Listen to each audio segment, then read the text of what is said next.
Okey, tengok soalan ke-24 ni. Sama jugalah.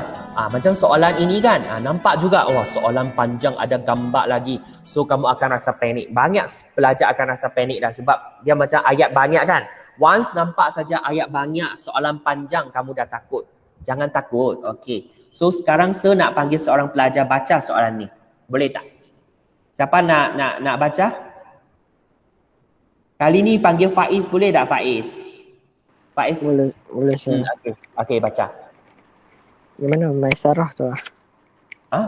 Kan nak baca soalan terus. Baca soalan, mesti baca dari atas. Raja 6. Okay. Raja 6 menunjukkan sarapan pagi yang dibeli oleh Maisarah dari gerai abang Handsome untuk keluarganya. Okey, so kalau kamu lihat di sini, ini air ni lah RM3.80. Satu bungkus nasi lemak RM4.50. Okey, terus baca. Maisarah membeli X bungkus teh tarik dan Y bungkus nasi lemak dengan jumlah bayaran RM31.60. Okey, tulis satu persamaan linear dalam sebutan X dan Y untuk mewakili maklumat di atas. Okey, menggunakan maklumat di atas, kamu kena tulis persamaan. Okey, Faiz tak payah tutup lagi. Okey, saya nak tanya kamu sekarang. Jangan panik. Okey, dari ayat tadi kan, Maisarah membeli X bungkus teh tarik dan Y bungkus nasi lemak dengan jumlah bayaran RM31.60. Dengan ayat ini kan, apa maklumat yang kamu dapat? Harga nasi lemak dan teh tarik RM3.80 dan RM4.50. Oh, yang ini kan? Ini berapa bungkus saya nak tanya. Kalau RM3.80 tu berapa bungkus? Dalam gambar tu berapa bungkus? Satu bungkus. Maksudnya satu bungkus RM3.80. Satu nasi lemak berapa? RM4.50. Okey, sekarang soalan dia nak apa? Maisarah beri berapa? Dia beri teh tarik kan? Okey, saya nak tanya. Berapa bungkus teh tarik? Satu. Satu kah? Baca sekali lagi, Maisarah memberi X bungkus. Ya. X bungkus. Maksudnya sebenarnya kat sini kamu tak tahu. Yang X ni unknown, boleh ubah. Benda yang kamu tak tahu tau. So kamu tak tahu. Mungkin dia beli 2, mungkin dia beli 3, mungkin dia beli 4. Kita tak tahu. So dia just letak X bungkus. Okay, so sekarang saya nak tanya kamu. Satu bungkus tu RM3.80. X ringgit tu berapa? X bungkus tu berapa? Kamu kena tambah ke, tolak ke, atau darab atau bahagi? Darab. Darab kan? Sebab kamu tahu, satu bungkus RM3.80. 2 bungkus kamu kena darab dengan 2. 3 bungkus kamu darab dengan 3. Sama jugalah kalau saya cakap X bungkus, kamu kena darab X dengan harga satu teh tarik tu. So kat sini kamu akan dapat maklumat apa? Kalau darab, maksudnya RM3.80 kamu darab dengan X. Kan? So sekarang saya nak tanya, teruskan. Dan tu maksud apa dalam bahasa matematik?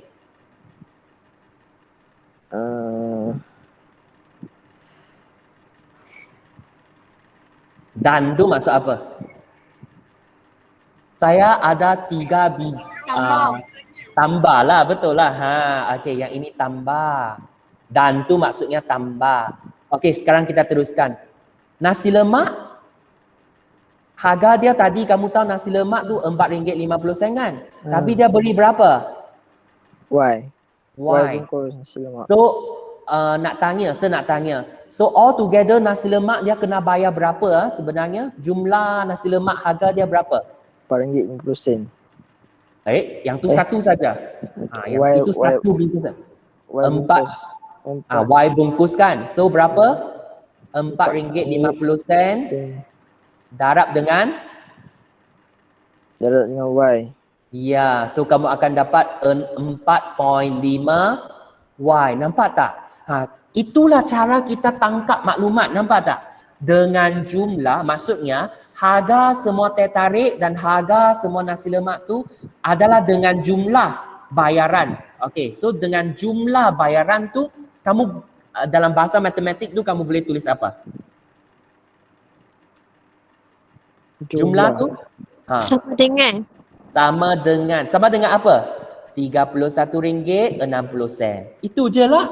Nampak tak? Senang saja kan? So bila dia cakap tulis satu persamaan, just tulis saja. Satu markah dah dapat. 3.8 X tambah dengan 4.5 Y sama dengan 31.6. Macam tu. Dah habis. Senang tak? Yang susah tu sebab kamu tak tahu macam mana nak tukar bahasa Melayu jadi bahasa matematik. Sebenarnya kamu faham dalam bahasa Melayu kan? Bila saya tanya kamu boleh jawab. Tapi bila kita nak tukar jadi bahasa matematik tu yang tu penting. Kamu faham macam tu. Mesti baca kali kedua. Kalau kamu baca kali pertama je mesti saya garanti lah kebanyakan pelajar tak boleh dapat jawapan. Kecuali dia dah mahir dah. Kalau tak, bila kita masih belajar lagi, kita kena buat step macam tu lah. Step by step. Tangkap maklumat dia. Okey tak? Okey ya? Semoga semua faham lah. Okey, so sekarang kita teruskan. Okey, siapa lagi nak baca? Jangan takut bila Sir panggil kamu baca soalan tu kan. Sir bukan nak menyusahkan kamu. Sir nak kamu betul-betul belajar. Okey, siapa nak cuba? Tadi Faiz kan? Sekarang Sir panggil Fazli, boleh tak Fazli? Fazli ada? Okey, kita teruskan soalan yang kedua ni. Baca tengok. Seterusnya, jika masyarakat membeli 6 bungkus teh tarik dan P bungkus nasi lemak, jumlah baru bayaran ialah RM63.30. Cari nilai P. Ini kehendak soalan dia kan? Okey, sekarang apakah maklumat yang kamu boleh dapat? Step by step. Dia memberi apa dulu? 6 bungkus teh tarik. Okey, bagus. Tadi ni 1 bungkus saja kan? So sekarang 6 bungkus maksudnya kita kena 6 darab dengan 3.8. ya. Dan tu kamu kena tukar jadi apa? Yang ini depan punya. Dan tu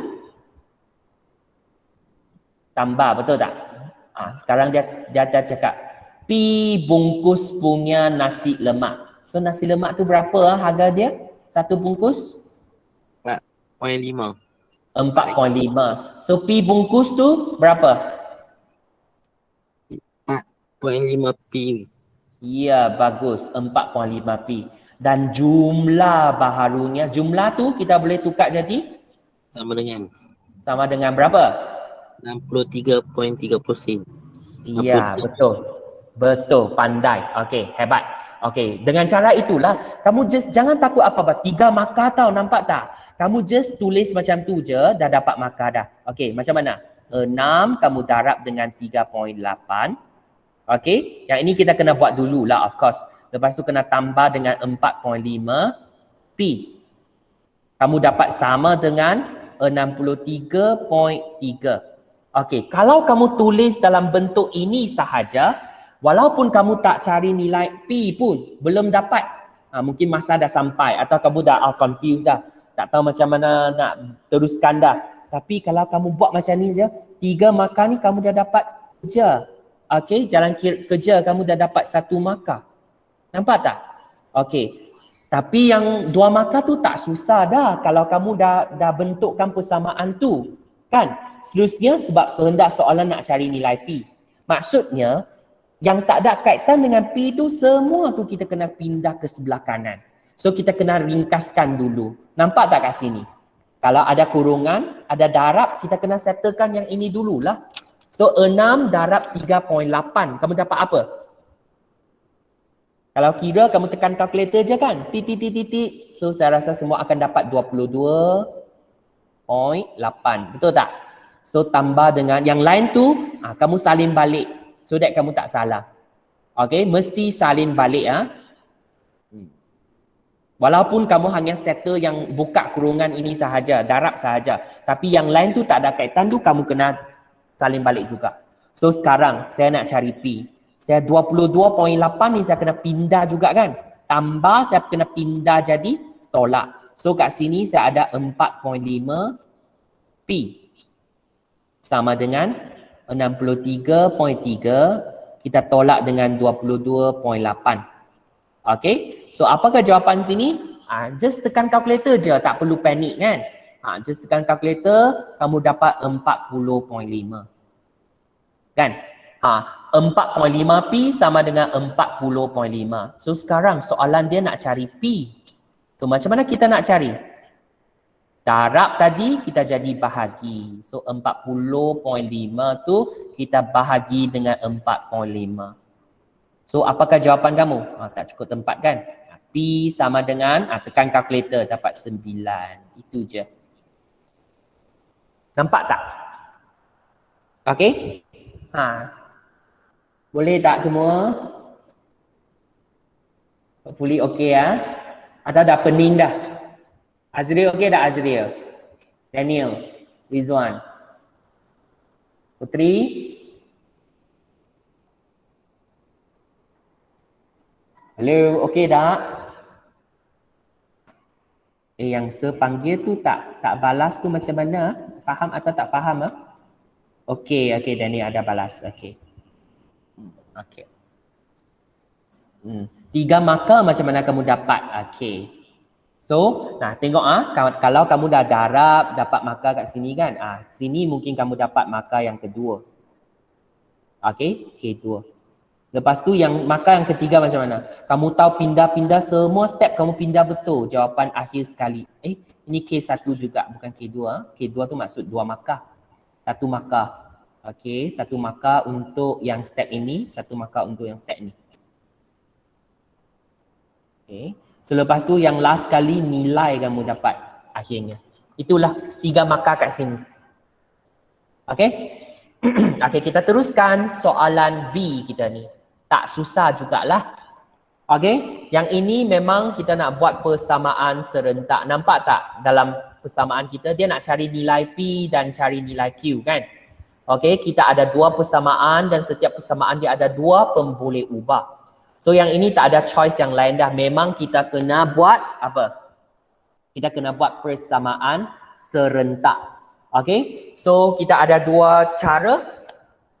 Kamu boleh guna kaedah penghapusan atau boleh guna kaedah penggantian kan. Sebelum tu soalan macam ni saya dah pernah bagi kamu semua buat ulang kaji dah. Masih ingat tak?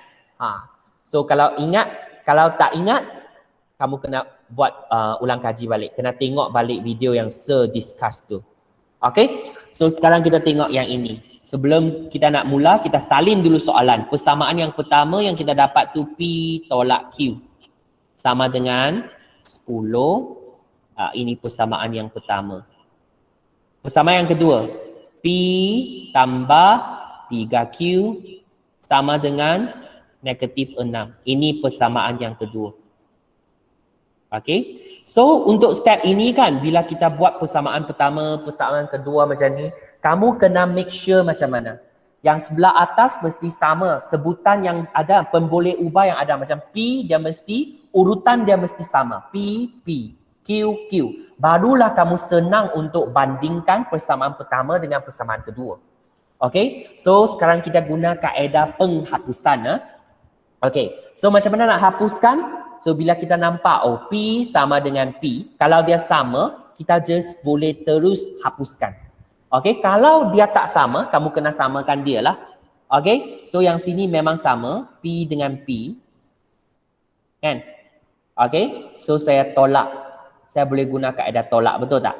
P tolak P, dia dah jadi kosong. So maksudnya kalau saya nak hapuskan yang ini, saya kena ambil persamaan pertama, tolak dengan persamaan yang kedua. So apa yang kamu dapat? P tolak P dapat kosong. Dah habis dah. So next kali kita ambil atas, negatif Q ini, kamu kena tolak dengan yang bawah, tambah 3Q. Tambah 3Q tu sebenarnya 3Q jugalah. Okay, sama dengan apa? Yang sebelah atas tolak sebelah bawah. 10 tolak sebelah bawah. Mesti ingat yang ini tolak. Kamu jangan ambil 10 tolak 6 saja. Yang ini bukan 6, yang ini negatif 6. So kamu kena ambil 10 tolak negatif 6. Kena berhati-hati di sini. Okey, seterusnya. Okey, kita teruskan.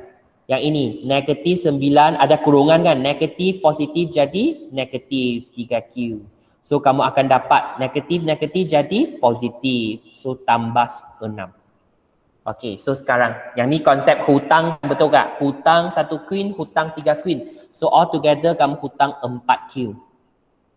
Sama dengan yang ni 16. So sekarang kalau kamu dah tahu negatif 4Q sama dengan 14, Q tu sama dengan apa? Kita ambil 16 bahagi, jangan lupa ada negatif bahagi negatif 4. So kamu akan dapat Q sama dengan negatif 4. Itulah jawapan kita. Senang saja kan? Tapi soalan dia bukan nak cari Q saja. Kalau kamu dah dapat cari nilai Q tu, sekarang kita nak cari nilai P. So macam mana nak cari nilai P? Kita just ganti balik saja. Kamu tengok yang mana satu, okey, ada nilai persamaan yang kamu nak pilih tu. Okey. Salah satu pun boleh. Nak pilih mana-mana satu pun boleh. Okey, untuk saya mesti saya pilih yang senang lah. P tolak Q ini sama dengan 10. Kalau kamu dah tahu Q sama dengan negatif 4, saya just ganti masuklah. Bila saya nampak Q saja saya ganti masuk. So P tolak saya salin balik. Tapi Q ni saya kena masukkan dengan negatif 4 ni. Okey, sama dengan apa? 10. Negatif jadi positif. 4 sama dengan 10. So sekarang P sama dengan apa? 10 tolak 4. So akhirnya kita dapat 6. Itulah jawapan kita.